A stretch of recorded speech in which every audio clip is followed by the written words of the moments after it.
안녕하세요, 여러분. 오늘 정말 중요한 소식을 가지고 왔습니다. 혹시 요즘 은행에서 돈을 입금할 때 창구 직원이 어디서 나온 돈인지 물어본 적 있으신가요?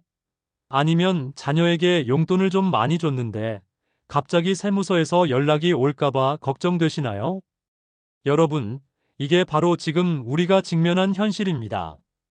8월부터 정부에서 AI를 활용한 세무조사를 대폭 강화한다고 발표했거든요. 100만 원만 넘어도 정부에서 다 보고 있다는 겁니다. 저도 처음에 이 소식을 듣고 깜짝 놀랐어요. 아니, 내가 뭘 잘못했다고? 이런 생각이 들더라고요. 하지만 알고 보니 이건 잘못해서가 아니라 모든 국민이 알아야 할 필수 정보였어요. 자, 잠깐만요. 여러분께 질문 하나 드릴게요. 혹시 지난 한 달 동안 가족이나 친구에게 돈을 빌려주거나 받은 적이 있으신가요? 손 들어보세요. 아, 대부분이시네요. 그렇다면 오늘 이 영상은 여러분께 반드시 필요한 영상입니다. 왜냐하면 8월부터는 이런 평범한 돈거래도 세무조사 대상이 될 수 있거든요. 에이, 설마 나까지야? 이렇게 생각하시는 분들 정말 많이 계실 텐데요. 하지만 제가 오늘 여러분께 보여드릴 자료를 보시면 생각이 완전히 바뀔 거예요.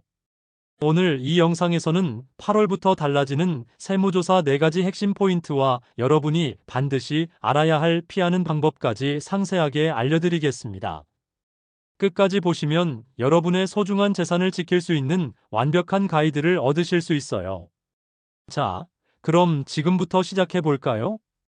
먼저 8월부터 무엇이 달라지는지 정확하게 말씀드릴게요. 정부에서 발표한 내용을 보면 AI를 통한 세무조사가 본격적으로 강화됩니다. 이처럼 자금 이동 기준이 강화된 이후 5년이 흐르면서 자연스레 세무조사는 증가하는 구조다고 전문가들이 분석하고 있어요. 여기서 가장 중요한 포인트는 무엇일까요? 바로 100만 원 이상의 반복 송금이 모두 관리 대상이 된다는 겁니다. 예전에는 어떠셨나요? 자녀 용돈 200만 원 정도는 그냥 보내도 별 문제 없었죠? 하지만 이제는 다릅니다. 매달 100만 원씩 계속 보내면 AI가 이걸 감지해서 이상하다고 판단할 수 있어요. 실제로 최근 사례를 보면 이런 일들이 일어나고 있습니다. 첫 번째 사례, 부산에 사시는 김씨 65세는 서울에 있는 아들에게 매달 150만 원씩 생활비를 보내드렸어요. 그런데 6개월 후에 세무서에서 연락이 왔습니다. 증여세 신고를 하셨나요? 라고 말이죠. 두 번째 사례, 대구의 박씨 58세는 장사하시면서 현금으로 받은 돈을 자주 은행에 입금하셨는데 갑자기 사업소득 누락이 있는 것 아니냐는 연락을 받으셨대요. 여러분, 이런 상황이 왜 발생하는 걸까요? 그 이유는 바로 정부의 세수 확보 정책 때문입니다. 코로나19 이후 정부 재정이 악화되면서 세금을 더 많이 걷어야 하는 상황이 되었거든요. 그래서 AI를 활용해서 놓치는 세금이 없도록 촘촘하게 관리하기 시작한 거예요. 가족 간 증여는 복잡하지만 미리 준비하고 계획하면 세금 부담을 줄일 수 있습니다. 이때 적절한 세금 신고가 이루어지지 않으면 국세청의 세무조사 대상이 될 수도 있으니 전문가들도 주의를 당부하고 있어요. 그럼 구체적으로 어떤 거래들이 위험한지 다음 섹션에서 자세히 알아보겠습니다. 자, 이제 여러분이 가장 궁금해하시는 부분을 말씀드릴게요. 도대체 어떤 돈거래가 위험한 건지 구체적으로 알아볼까요? 1. 용돈 작성 매월 반복 송금. 첫 번째로 조심해야 할 것이 바로 용돈입니다. 여러분, 자녀에게 용돈 보내는 게 뭐가 문제냐고 생각하실 수 있어요. 하지만 세법에서는 이것도 증여로 봅니다. 현재 증여세 비과세 한도를 아시나요? 부모가 자녀에게 연간 5천만 원, 부부간 연간 6억 원, 조부모가 손자녀에게 연간 2천만 원. 아, 그럼 5천만 원까지는 괜찮네. 이렇게 생각하시면 안 됩니다. 왜냐하면 AI가 패턴을 분석하거든요. 예를 들어 매달 200만 원씩 보내면 연간 2,400만 원이에요. 한도 내잖아요. 하지만 10년간 계속 보내면 AI가 이건 정기적인 증여 패턴이다라고 판단할 수 있어요. 실제 사례를 하나 더 말씀드릴게요. 전주에 사시는 최 씨는 딸 결혼 준비를 위해 2년간 매달 300만 원씩 보내드렸어요. 총 7,200만 원이니까 한도 초과죠. 그런데 신고를 안 했더니 가산세까지 포함해서 1,500만 원을 추가로 내야 했어요. 중빙 보관 영수증, 이체 내역 관리. 두 번째는 중빙, 즉 증명서류 보관입니다. 여러분, 영수증 어떻게 관리하고 계세요? 아, 그냥 버려도 되는 거 아냐? 이렇게 생각하시면 큰일 납니다.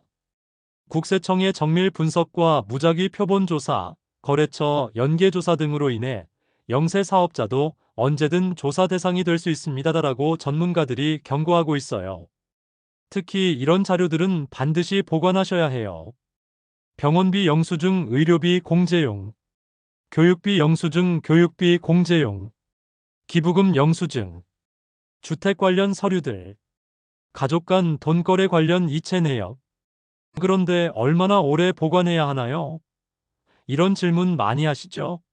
기본적으로 5년입니다. 하지만 중요한 거래는 10년까지 보관하시는 게 안전해요. 3. 차용증 작성. 세 번째가 바로 차용증입니다. 가족끼리 돈 빌려주고 빌릴 때도 차용증을 써야 하나요? 네, 맞습니다. 특히 큰 금액일수록 반드시 써야 해요. 차용증에 들어가야 할 내용. 빌려주는 사람, 빌리는 사람 이름, 금액 한글과 숫자로 모두 표기, 빌린 날짜, 갚을 날짜, 이자율 무이자라면 무이자라고 명시, 양쪽 서명과 날인. 여기서 중요한 포인트가 있어요. 무이자로 빌려주면 세무서에서 이건 증여 아니냐고 할 수 있어요. 그래서 시중금리의 70% 이상으로 이자를 정하시는 게 안전합니다. 실제 사례 광주의 한 가족은 아버지가 아들에게 5억 원을 무이자로 빌려주었는데 세무조사에서 시중금리만큼의 이자에 해당하는 금액이 증여라고 판정받아 2,500만 원의 증여세를 추가로 내야 했어요. 4. 정기송금 위험. 네 번째, 가장 위험한 게 바로 정기송금입니다. 매달 정해진 날짜에 정해진 금액을 보내는 것 마이너스 이게 바로 AI가 가장 먼저 포착하는 패턴이에요. 특히 이런 경우들이 위험해요.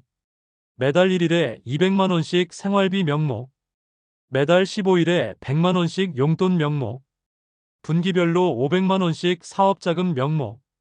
그럼 어떻게 해야 하나요? 해결 방법은 이렇습니다. 금액을 조금씩 다르게 195만 원, 203만 원, 198만 원 이런 식으로. 날짜를 다르게 1일, 3일, 7일 이런 식으로. 목적을 명확하게 이체할 때 메모 활용. 여러분, 잠깐 질문 하나 드릴게요. 혹시 지금까지 말씀드린 내용 중에서 이거 나도 하고 있는데 싶은 게 있으셨나요? 만약 있으시다면 지금부터 말씀드릴 피하는 방법을 꼼꼼히 메모해 두세요. 이제 가장 중요한 부분을 말씀드릴게요. 어떻게 하면 세무조사를 피할 수 있는지, 그리고 만약 조사를 받게 되면 어떻게 대응해야 하는지 알려드릴게요. 1. 사전 예방 방법. 첫째, 투명한 거래하기. 가장 기본은 모든 거래를 투명하게 하는 거예요. 현금 거래 최소화 큰 금액은 반드시 계좌 이체. 메모 활용하기 이체할 때 생일 선물, 의료비 지원 등 목적 명시. 정기적인 금액 관리 연간 한도 체크하기. 둘째, 서류 철저히 보관. 가족 회의록 작성 큰 금액 거래 시 가족들과 상의한 내용 기록. 진료비, 교육비 등 실제 사용 증빙 자료 보관. 부동산 관련 서류들은 특히 꼼꼼하게. 셋째, 전문가 상담 활용. 연간 거래 금액이 2천만 원 이상이면 미리 세무사와 상담받으세요. 비용은 30만 50만 원 정도 들지만 나중에 세금 폭탄 맞는 것보다 훨씬 경제적이에요. 세무조사 받을 때 대응법. 만약 정말 세무조사 통보를 받으셨다면 첫째, 당황하지 마세요. 세무조사 통보를 받으면 대부분 30일의 준비 기간을 줍니다. 이 기간 동안 차근차근 준비하시면 됩니다. 둘째, 전문가 도움받기. 혼자서 대응하려고 하지 마시고 반드시 세무사의 도움을 받으세요. 전문가가 있고 없고의 차이는 천지 차이입니다. 셋째, 성실한 자료 제출. 요구하는 자료는 정확하고 빠짐없이 제출하세요. 숨기거나 거짓으로 제출하면 가산세까지 추가로 내야 해요. 3. 실제 성공 사례. 마지막으로 실제 성공 사례 하나 말씀드릴게요. 인천에 사시는 김 씨는 아들 사업 자금으로 1억 원을 지원해 드렸는데 세무조사를 받게 되었어요. 하지만 미리 준비한 자료들 덕분에 전혀 문제 없이 조사를 마칠 수 있었어요. 김 씨가 준비한 자료 아들 사업계획서 차용증 연 3% 이자, 월별 이자, 지급 내역 사업 진행 상황 보고서. 결과적으로 세무서에서도 적법한 거래라고 인정해서 추가 세금 없이 마무리되었어요. 여러분도 충분히 할 수 있습니다. 다만 미리 준비하는 것이 중요해요. 자, 오늘 정말 중요한 내용들을 많이 다뤘네요. 한 번 더 정리해 드릴게요. 8월부터 달라지는 핵심 포인트 4가지. 용돈 작성 마이너스 정기적인 증여도 관리 대상. 중빙 보관 마이너스 모든 서류 5년간 보관 필수. 차용증 작성 마이너스 가족 간에도 반드시 작성. 정기송금 금지 마이너스 패턴화된 거래 위험. 그리고 가장 중요한 것은 무엇이었나요? 바로 미리 준비하는 것이었죠. 여러분, 세무조사가 무서운 게 아니라 준비하지 않은 것이 무서운 거예요. 오늘 영상에서 말씀드린 내용들만 잘 기억하시고 실천하시면 충분히 대비할 수 있습니다. 혹시 오늘 영상이 도움이 되셨나요? 만약 이거 정말 유용한 정보였어 하셨다면 꼭 좋아요 버튼 눌러주세요. 여러분의 좋아요 하나가 더 많은 분들에게 이런 중요한 정보를 전달하는 데 큰 도움이 됩니다. 그리고 구독과 알림 설정도 꼭 해주세요. 앞으로도 여러분의 재산을 지키는데 도움이 되는 실용적인 정보들을 계속 가져올 예정이에요. 세금, 부동산, 상속, 증여 등 시니어분들께 꼭 필요한 정보들을 쉽고 정확하게 전달해 드리겠습니다. 다음 주에는 어떤 주제로 찾아올까요? 연말정산 달라지는 점에 대해서 준비하고 있어요. 놓치면 손해인 정보들이니까 구독 알림 설정 꼭 해두세요. 마지막으로 혹시 궁금한 점이나 개인적인 상황에 대한 질문이 있으시면 댓글로 남겨주세요. 가능한 한 다음 영상에서 답변해 드리겠습니다. 오늘도 끝까지 시청해 주셔서 정말 감사합니다. 여러분의 소중한 재산 꼭 지키시길 바라며 다음 주에 더 유용한 정보로 찾아뵐게요. 건강하시고 행복한 하루 보내세요.